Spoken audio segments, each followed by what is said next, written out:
Thank you. Please be seated.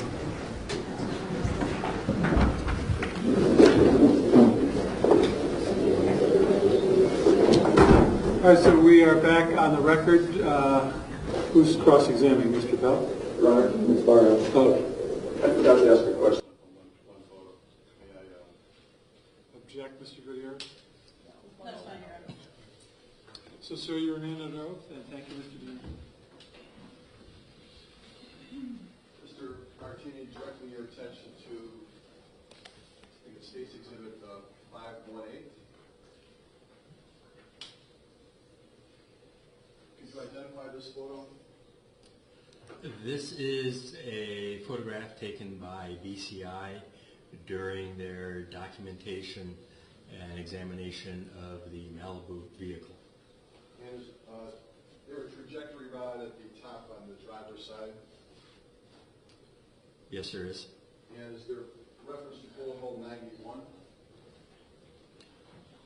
It's not really visible from that image, but it's the pink trajectory rod that has somewhat of a shallow downward angle. And is there another image that you have in your report on page 17, image 5, that depicts bullet hole 91? Yes, it is. Okay. And from reviewing that, could you tell us which of these trajectory rods here at the top is bullet hole 91? That would be the pink rod, which intersects the upper portion of the windshield in the area of the roof and windshield metal trim, the silver trim. So is it the trajectory rod that's actually in the windshield, or the trajectory rod that's in the chrome area above the windshield? The chrome area directly above the windshield. And what, if anything,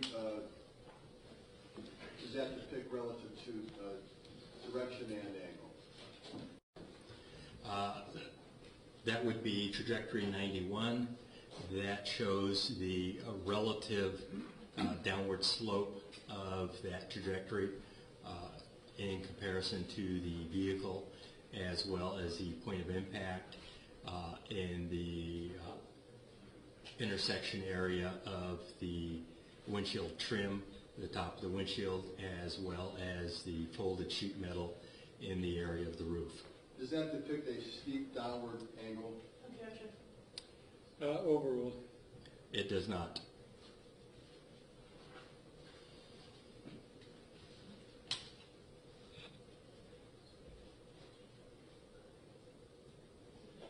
State Exhibit 1091 is a model of the shooting location that I'm pointing to.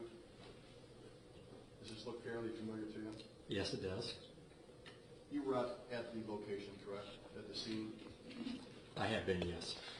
And what can you tell us in terms of the driveway where you see all the cars here? That there is a slight downward sloping angle as you progress from the side closest to me to the side furthest from me.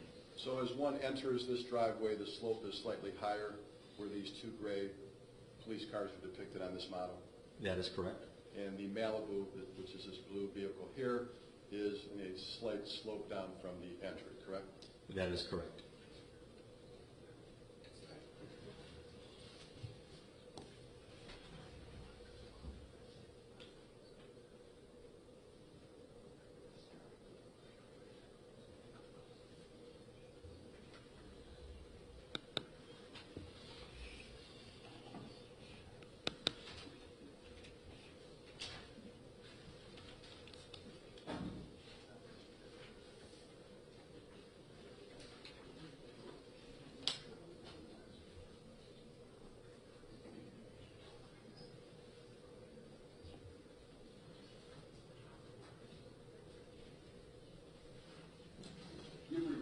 BCI reports in this case, have you not?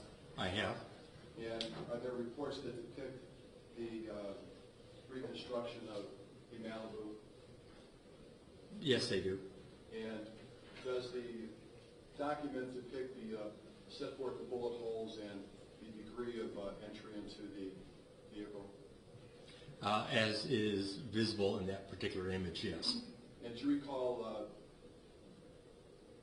the description that BCI made that this was a downward 12 o'clock to 6 o'clock penetrated roof into the headliner?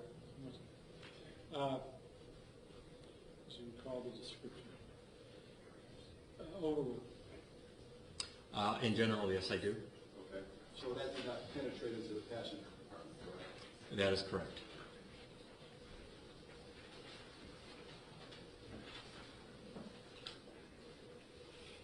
We can go back to his report.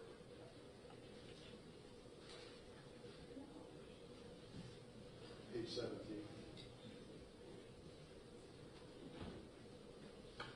Your Honor, I'm going to object at this point. Mr. D'Angelo asked to talk about one additional photo that he had failed to mention on the record. This is a only one question. Just wanted to point out what bullet hole 91 is here, Your Honor. Well,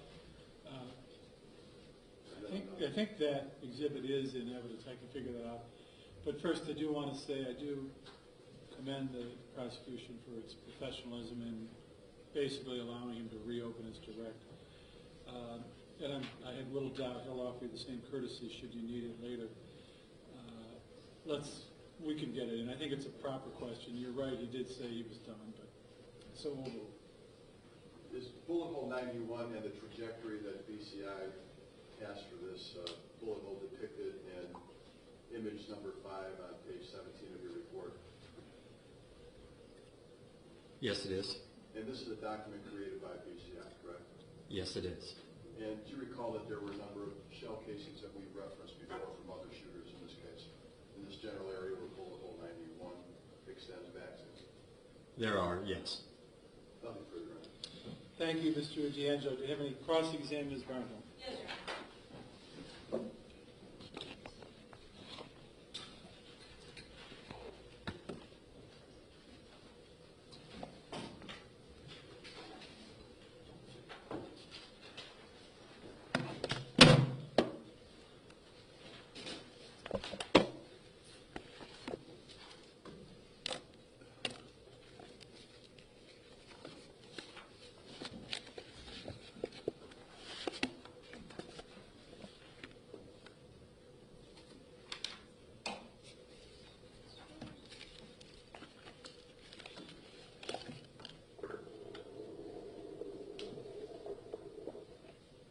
Thank you.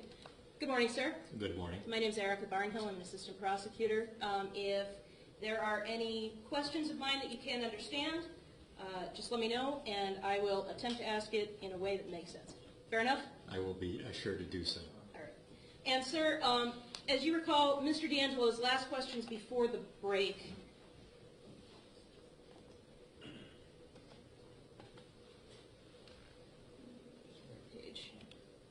related to page 20 of your report, this diagram with the circles. Do you recall those questions? In general. All right.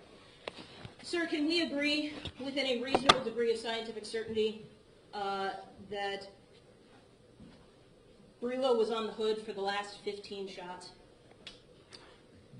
Based on the sound studies and results, I would agree with that.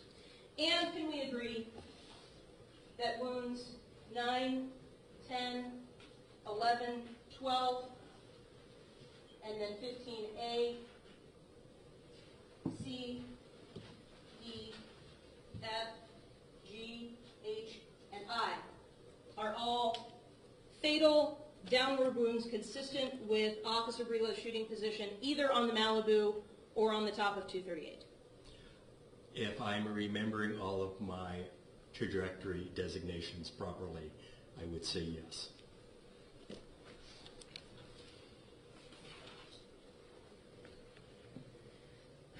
So, sir, I want to take you back to the beginning of this case, to how you got involved. You were contacted by Mr. Martinelli, is that correct? Dr. Martinelli, that is correct. I'm sorry, Dr. yes. Martinelli. You work with him? On some cases, yes. I also have independent business, and I do work which is not associated with Dr. Martinelli's office. So your independent business is Paradigm Forensic Services, correct? That would be correct. You also work with Dr. Martinelli under the umbrella of his company, is that correct? That is correct. And you show up on his website as one of his staff, correct? Correct. And what is the procedure for how Dr. Martinelli gets you involved in a case? Along the lines of his initial consultation conference with an attorney or an individual which seeks his professional assistance. If Dr. Martinelli, who is certainly aware of my talents and abilities, thinks that I have an aspect which would be constructive to the case investigation, he will notify typically the attorney of my potential involvement and use in his investigation. And then I am contacted and asked if I have time available to assist in his case. Do you share office space in his office? I do not. Does he consult you by phone when he's setting this up? I have consulted with Dr. Martinelli both by phone and in person. And when you agreed to do this case, are you aware of what other individuals would be brought on board? For this particular instance, no. Did you sign or enter into a contract with the defense in this case on the same contract along with Dr. Martinelli, Dr. Posey, Dr. Johnson, and Mr. Stuckman? In terms of my specific contract agreements, I believe it was verbal with Dr. Martinelli. I may be wrong, but I don't remember signing any contracts specific to being retained by counsel in this case.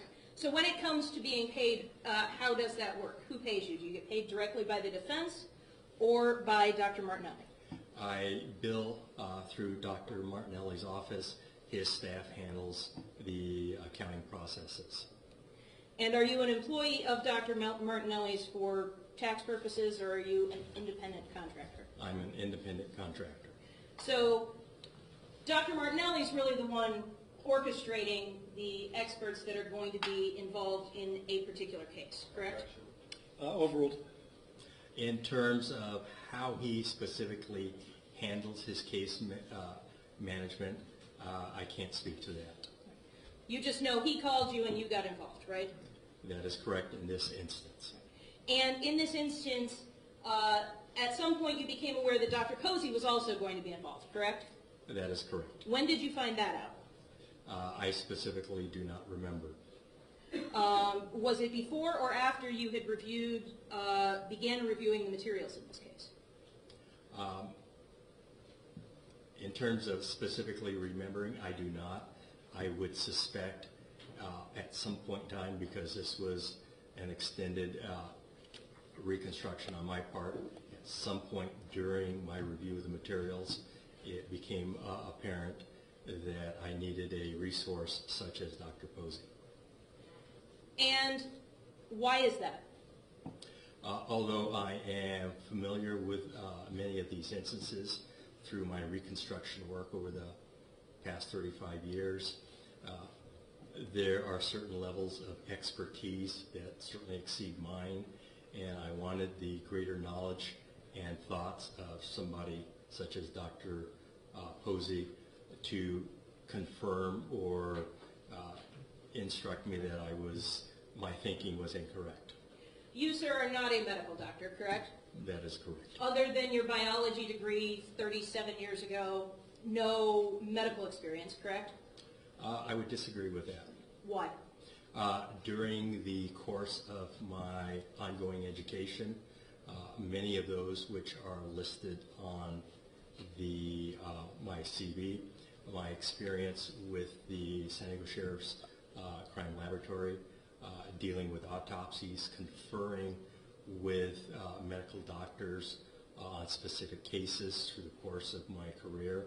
I do have, and continuing educations in crime scene reconstruction, wound pathology, gunshot wounds, a number of those types of ongoing classes which serve to further educate and continue my education. So you have some medical knowledge to the extent that it allows you to do your job as a trajectory expert and in the area of trajectory reconstruction. Is that fair to say? And shooting reconstructions in general, that is correct.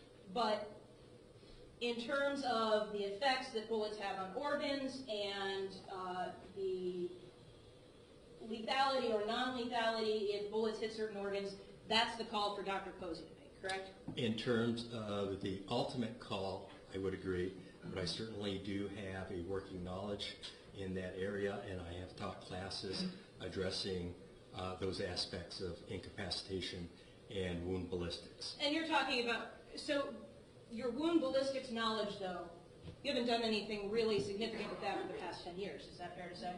I would disagree with that. Because just based on your experience doing this, right? Doing my reconstruction work, and again, interacting with a number of medical professionals in terms of reconstruction and wound dynamics.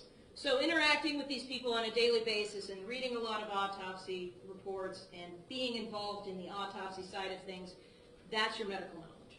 And continuing education through professional courses. But you have no certifications, correct? In terms of... You have no, I'm sorry, you have no degrees in anything medical, right? In terms of specific medical degrees, Correct. that would be correct. You're not a doctor. I You am have to rely on Dr. Posey for information that you include in your report. Is that fair to say? Or Dr. Rowe, as this Or Dr. case Rowe. may be. Or And- or the medical examiners as expressed in the autopsy report. Dr. Philo and Dr. Wiggins, correct? That would be correct.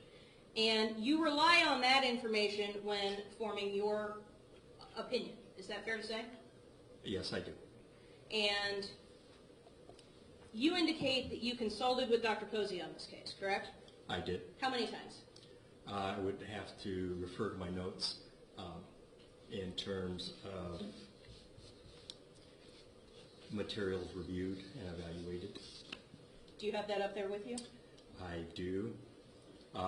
Basically, I have, under consultations with Dr. Posey, phone consultations, multiple. In terms of the actual number of times, I can't say specifically. How long did you speak with Dr. Posey when you consulted him? Some of those conversations lasted as short as maybe 10, 15 minutes. There were several occasions which the conversations exceeded an hour. And you said many. Do you have a ballpark? More than 5? More than 5. More than 10? More than 10. More than 15? We're starting to get into an area where I would estimate that we're looking somewhere in the area of possibly 20 to 30 conversations in that range. And were your conversations more of the hour-long kind or of the very brief kind? All I can remember is that the conversations existed. I can't give you any specific information pertaining to those. And during those conversations, I'm sorry, you called Dr. Posey or Dr. Posey called you, or both? Both. And what was the purpose of Dr. Posey calling you? Clarifications on some of the issues I had raised, make sure that he was understanding them correctly. Some of those also too, in reviewing his thoughts, what my evaluation was. It was an intercommunication between the two of us. So is it fair that you work simultaneously then on your reports? That's fair? To a degree, that would be correct. And you got input from each other? That is correct. And you relied on opinions that he gave you in formulating your report? To a degree. And your purpose in doing this was to prepare consistent reports? No. Well, it wasn't to prepare inconsistent reports. The purpose was to confirm my reconstruction as I presented it to him, to discover if he agreed with those aspects of my reconstruction, to discover if there were any problems based on his level of knowledge and expertise that he could see with my reconstruction. Basically, by associating and discussing these findings between the two of us, I was able to arrive at a conclusion regarding, or a number of conclusions regarding the gunshot wounds, which would be medically sound in terms of Dr. Posey's opinion. So a lot of the opinions that you referenced in your report are actually Dr. Posey's opinion, right? Not necessarily. Well, sir, you say, by my count, some 19 times, some variation of this finding discussed with and confirmed by Dr. Posey. Do you disagree with that? I do not. So the paragraphs that relate to that, you're basically saying, hey, Dr. Posey, this is what I think, right? Those paragraphs express the fact that I ran those reconstruction aspects past Dr. Posey. Ultimately, he agreed with those conclusions, and it's stated as such in my report. Did you ever contact Dr. Philo or Dr. Weems in this case? I did not. Did you make any effort to make your opinions have concordance with Dr. Philo's opinion? I did not. Why not? We had the written autopsy that was established, and at the time when I performed my evaluation, that evaluation was established based on not only the autopsy report, but also the mannequins which had been produced by the medical examiner's office. That was also Dr. Philo, correct? That is my understanding. All right. So, sir, I ask you again, why did you not consult Dr. Philo?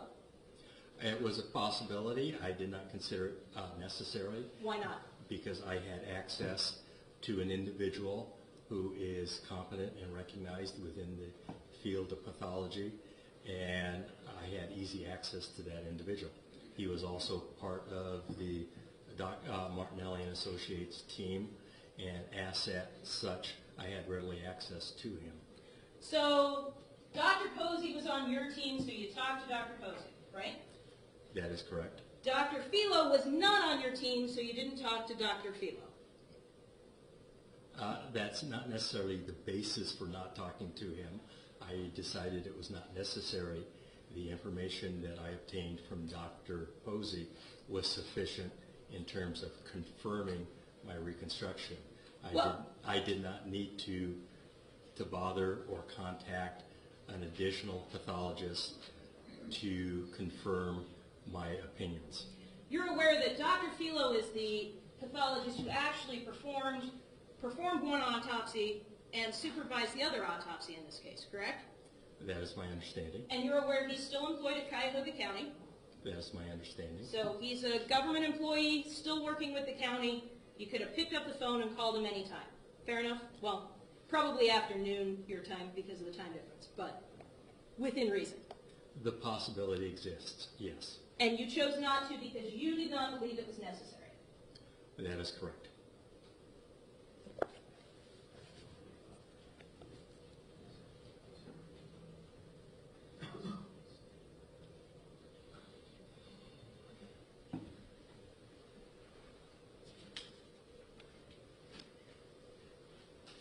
Now, when it comes to wound order or shot sequence, in terms of wound 1 came before wound 2 or came after wound 2, that's within Dr. Posey's area of expertise, correct? I have to answer that in terms of it depends on what aspect you're talking about. medically. In terms of, are you speaking in terms of incapacitation? Well, let me ask this again. If Dr. Posey, since that was the doctor you talked to, said, Mr. Martini, these wounds were ante-mortem and these wounds were post-mortem, you would have no basis to disagree with that, correct? You would rely on Dr. Posey's determination. That would be correct, if he was to say such. And you note at the beginning of your report, and I think Mr. D'Angelo made, pardon me, Mr. D'Angelo made reference to it as well. Here on page 4, it cannot be established with any degree of scientific certainty which bullet was fired by which gun, where the shooter was located for that specific shot, and where that specific bullet struck the occupant of the Malibu, or even if it did strike an occupant in whole or in part. That is your opinion, sir, as stated on page 4 of your report. Is that correct? In terms of... Yes or no, sir? Objection, Your Honor. Overruled.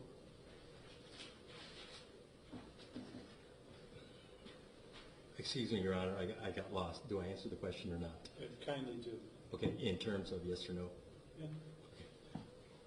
As worded, yes. Right. And then you qualify it with further opinions, correct? That is correct.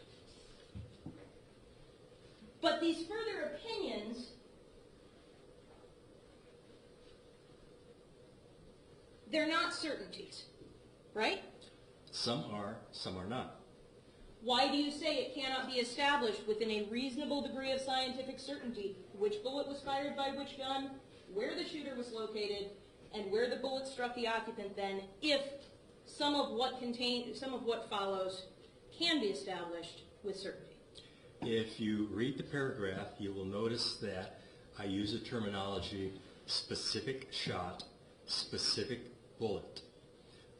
That is very important in terms of my reconstruction.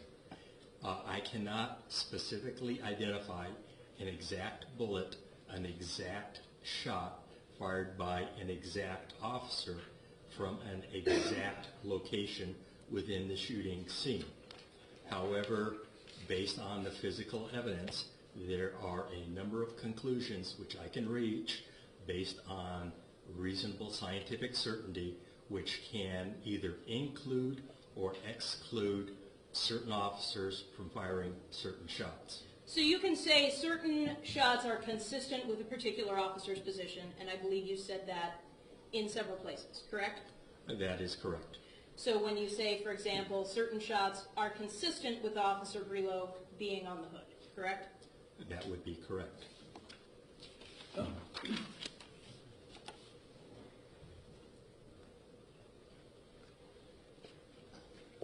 Now, regarding the individuals in the vehicle, we can agree that the seat belts were not being used by either of these two individuals, correct? Based on the photographic documentation, I would agree. And also, based on the photographs that you reviewed, this is a bench seat, not bucket seats in the front seat of Malibu, correct? I do not understand what that has to do with seatbelt usage. With regard to ability to move within the front seat. It's a bench seat, right? It is a bench seat. So the movement would not be constrained as it would be within a bucket seat. The passenger could slide one way or the other. The driver could slide side to side one way or the other. Fair to say. In terms of side-to-side movement on the bench street, it would be less restrictive than bucket seats. Very good.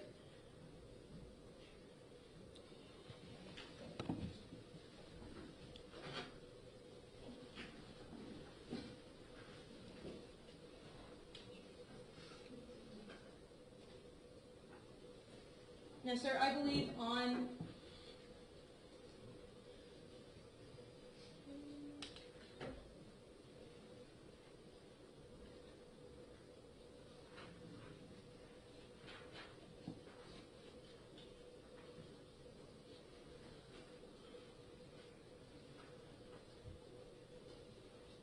7, paragraph 3,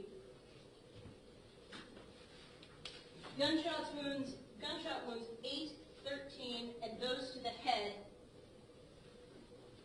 are determined to be inconsistent with shots fired from an elevated shooter position on the body of CPD 238 or the hood of the Malibu. Is that the opinion in your report? Yes, it is. Now, I believe elsewhere in your report, sir, you note that the head can move, correct? That is correct. So, sir, if I am either the driver or the passenger, both of whom have headshots, correct? Correct. If I'm the driver and I'm sitting, facing straight ahead, Timothy Russell's 2 shots could come down, would be coming from this angle as they're depicted in mannequins, correct? That would be correct. If my head is tilted forward, that top shot to the head becomes a shot from a forward trajectory, correct?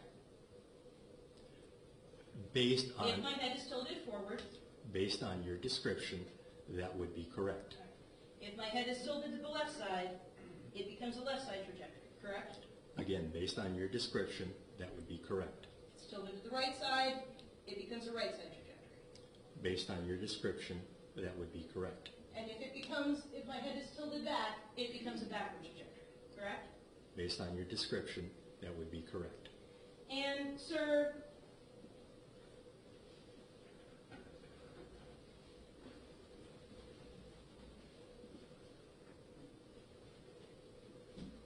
you don't know which way either the passenger or the driver's head was pointing at the moment they received those 2 shots, correct? In terms of their specific orientation, Correct. You I do cannot not. say to a reasonable degree of scientific certainty which direction those individuals' heads were pointing at the moment of those specific wounds. that would be correct.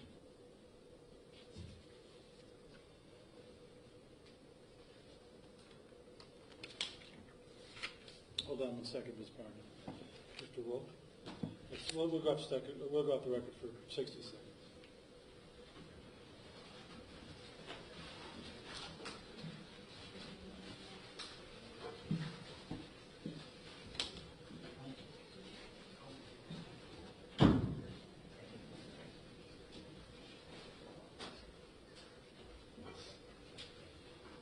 And we're still on the record. When are you leaving town? Tomorrow sometime. Okay. I think we'll probably break for lunch at about 1:45. I'm guessing you'll still be cross-examining or maybe having just finished. But the point is you should plan on coming back for either cross or redirect after lunch. After lunch. Yes, Your Honor. So, you okay, Rob? Yes. All right, we're back on the record, and pardon the interruption, Ms. Barney. Thank you, Your Honor.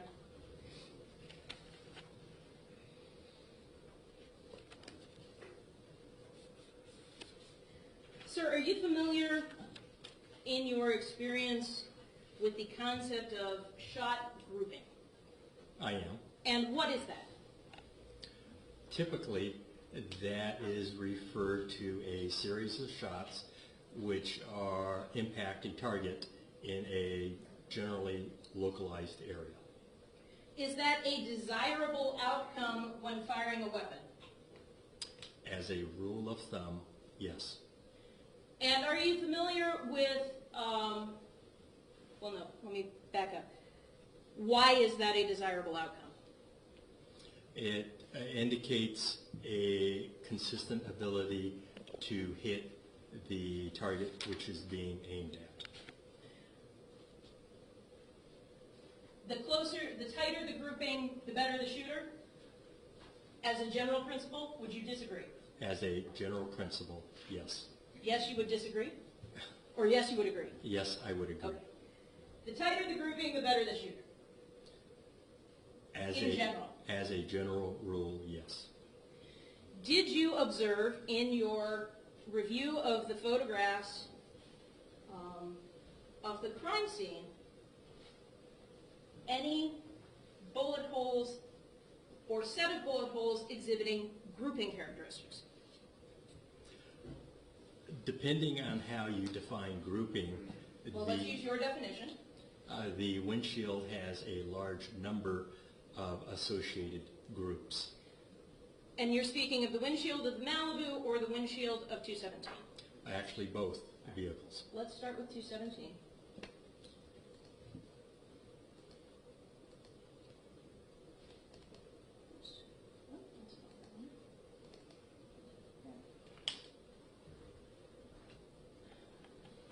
And so you reviewed the photographs of the vehicles in the garage, is that correct? As well as at the crime scene? I did, yes.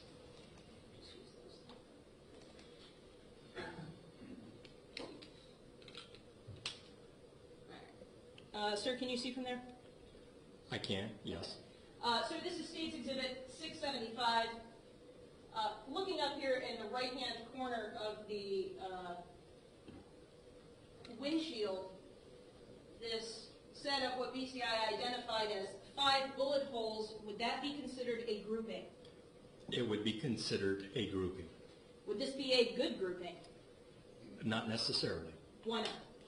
It would depend on the proximity of the muzzle of the firearm relative to the impacts in the windshield. Is it fair to say, as a general principle again, the closer you are to your target, the easier it's going to be to hit what you're aiming at? As a general rule, that is correct. So, if I am, for example, shooting Mr. Bell from 6 inches away, it's an easier shot for me than if I'm 15 feet away from the back of the courtroom, correct? That would be correct. So some subconscious reason you chose him as your... He was sitting closest. Record should reflect I was grateful. Yeah, right. I thought it would be inappropriate to use the She form. knows where everybody's fired. This will not look good on an evaluation. Yeah, right. What about the grouping here in, what about the set of shots here on the other side of 217?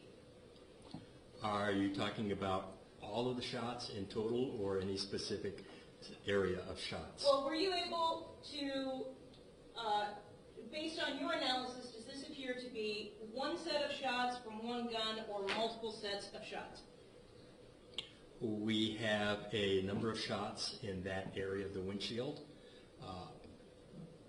Based off of the physical evidence, the ejected cartridge cases, as well as statements made, those shots would be consistent with being discharged by Officer, I believe it's Moore.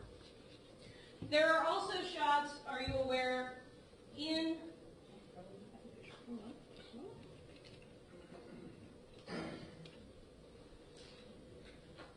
bullet holes aren't sticker here, but State's Exhibit 684, BCI identified additional entrance points of bullets here in the glove box into the car vent. In your opinion, is that consistent with a different shooter other than Cynthia Moore shooting from a seated position within the zone car? Based on the physical evidence and the statements made, that would be consistent with being fired by a single individual, but not conclusive. And not from sitting in the zone car, correct? That would be considered unlikely. State's Exhibit 686, which you can sort of see here in 684. Did you review this picture as well? I did. And, sir, we heard testimony from Special Agent Dan Winter at BCI that it was his belief that there were either that this was anywhere between 2 and 4 shots of possibly being one bullet with 2 impact points.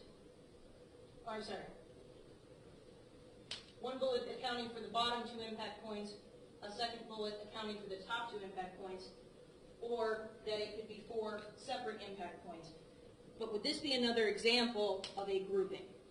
Are you discounting or not including the projectile strike that's immediately below those 4? That would be a third one. I believe he said that would be it could either be 1, 2, 3, 4, 5, or 1, 2, 3.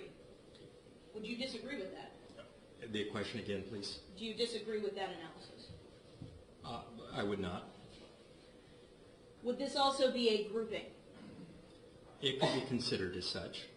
Would this be consistent with 2 shots fired from one shooter at the same or very similar position? It could be, yes.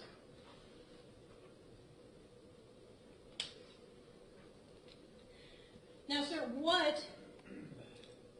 you have vast and lengthy experience with firearms, correct? I do. Do you shoot recreationally as well? I do. What are factors in achieving a tighter grouping? What do you need to be able to do?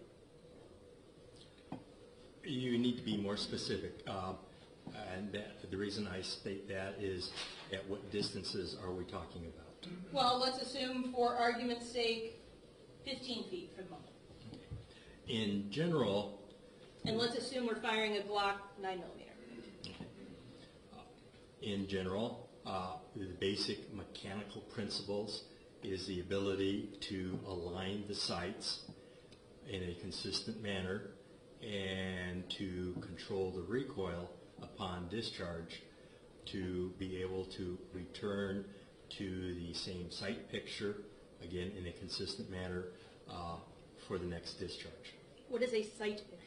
A sight picture is the alignment of the front and rear sights on a firearm relative to the target which is being shot at. I must add that that assumes that the individual is using their sights to aim the firearm.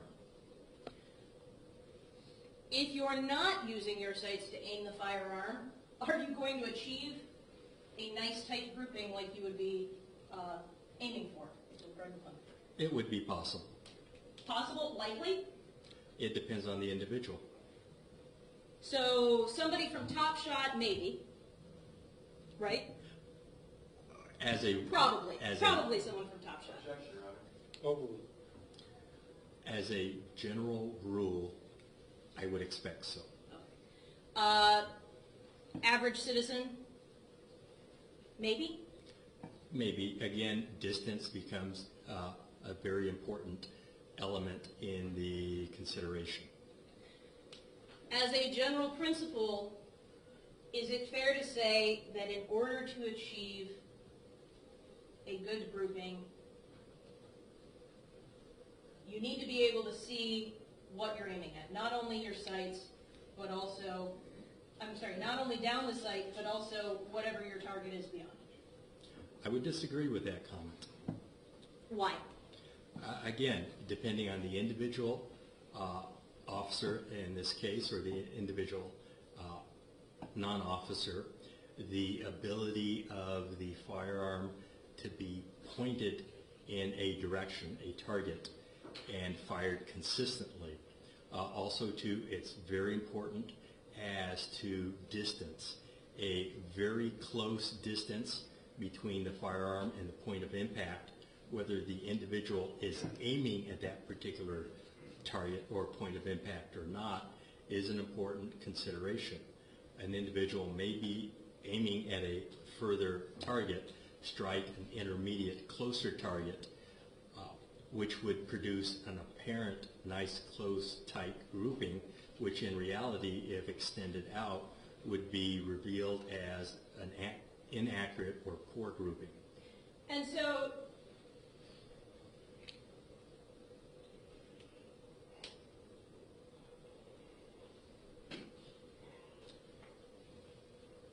what you're saying, and forgive me if I am misstating this, oops, let's try this again. If we assume that's the horizontal plane, my lovely finger notwithstanding, and that's an angle of a shot in that direction. You're basically saying the angle increases correct? If I understand your image, this would be looking at the image from the side. Correct. With the bottom approximately horizontal line relative to the upward sloping line which represents a trajectory. Correct. Okay. And your question is? My question is it fair to say that the further out, let's assume for the moment that where the arrow is the point the bullet is coming from? Okay, the direction of travel. The direction of travel is along that line, heading that way for the moment. The angle, or I'm sorry, the distance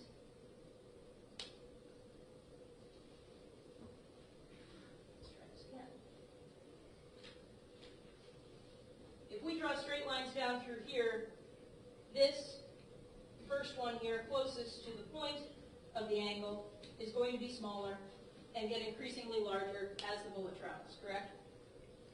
If I understand the question correctly, the angle relative to the vertical line is the same for all three vertical Well, lines. she recognizes that. That's why she said the distance between horizontal and The distance would increase, that is Correct. correct.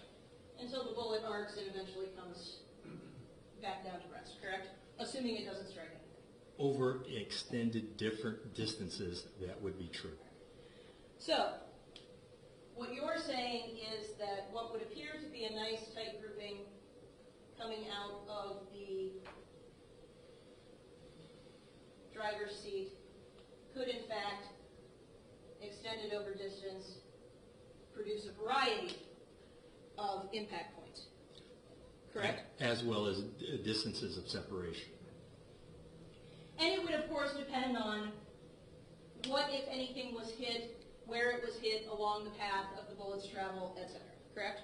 Absolutely. Do you have more questions on Yes, Your Honor. grouping?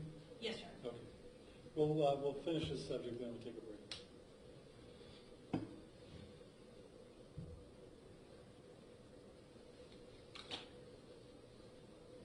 right.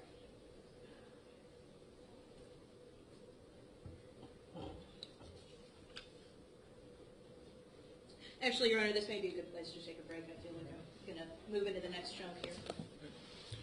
So, sir, let's say this again. You remain under oath. See you at 1:50. Thank you. We're off the record. I apologize, but if you'd be ready at 1:15, I hope to begin then. Thank you. Thank you.